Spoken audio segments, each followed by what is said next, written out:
मृत्यु की परिभाषा जो नहीं बताई गई उसमें ये कि जिस वक्त का मस्तिष्क काम करना बंद करता है तब उसकी मृत्यु। उसके पहले तक केवल ये माना जाता था कि हृदय बंद कर देता है काम तब मृत्यु होती है। तो ये जो विचार की प्रवाह की सतत प्रभावता है, ये अलग अलग विषयों पर जब विचार हमारे सामने आते हैं तो वो केवल एक क्षण के लिए नहीं है,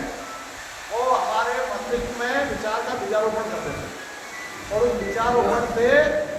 हमारे मस्तिष्क में जो निरर्थक विचार होते हैं, जो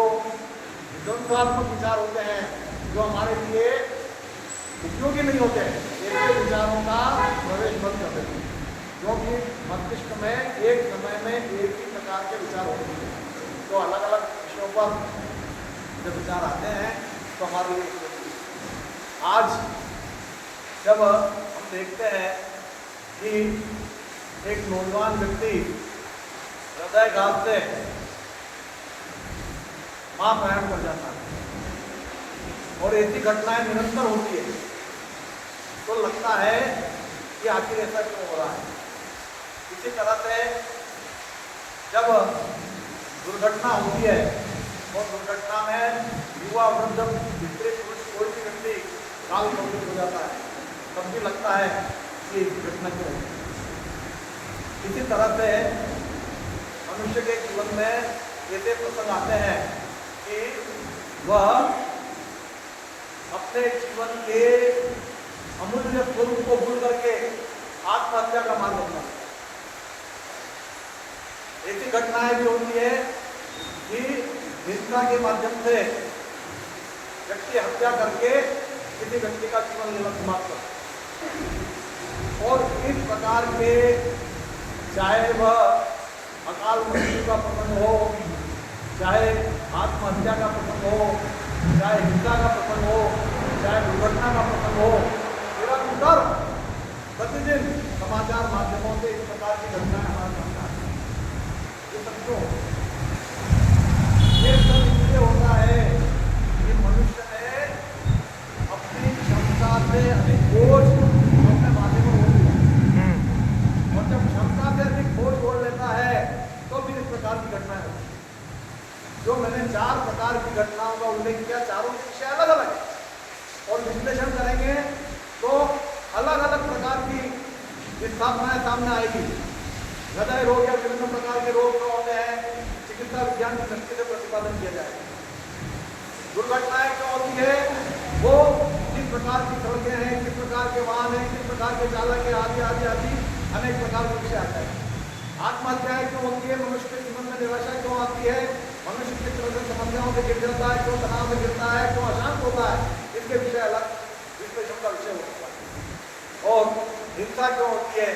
एक व्यक्ति दूसरे को क्यों मार देता है, परिवारजन एक दूसरे के खून के प्यासे क्यों हो जाते हैं, ये अलग विषय हो सकता है। लेकिन इन सबका सामान्य जो कारण मैंने निवेदन किया कि व्यक्ति जब क्षमता से अधिक बोझ माथे पर ओढ़ लेता है तब इस प्रकार की घटनाएं होती है और सबका कामन रूप से वही प्रभाव। इसलिए जब व्यक्ति अपने जीवन को सुनियोजित तरीके से चलाता है, प्रकृति सम्मत परिस्थितियों के आधार पर अपने जीवन को आगे बढ़ाता है, स्वास्थ्य के लिए हितकारी प्रवृत्ति करके अपने जीवन को आगे बढ़ाता है, तो फिर इन सारी प्रकार के भोजन से वो अलग रहता है। प्राकृतिक जीवन में व्यक्ति प्रातः काल उठकर कुछ समय प्रकृति की गोद में बिताए और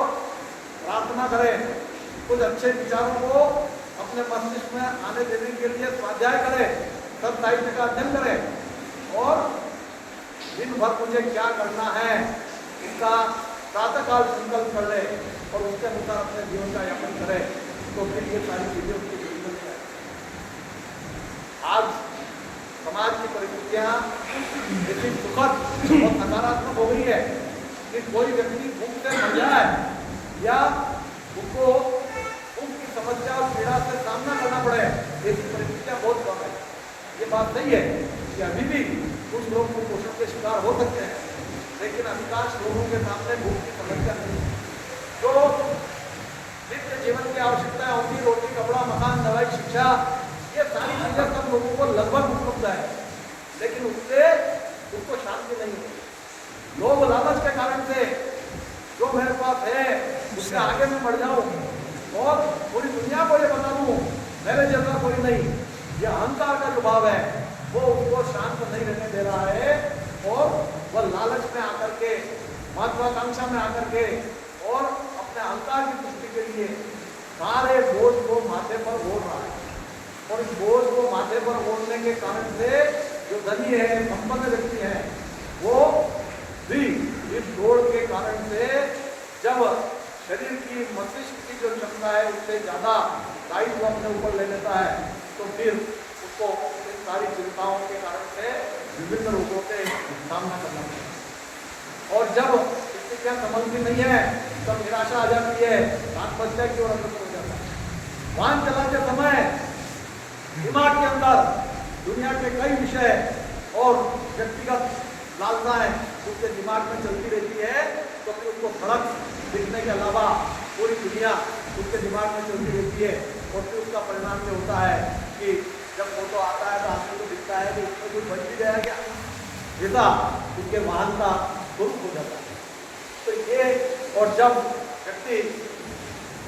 परस्पर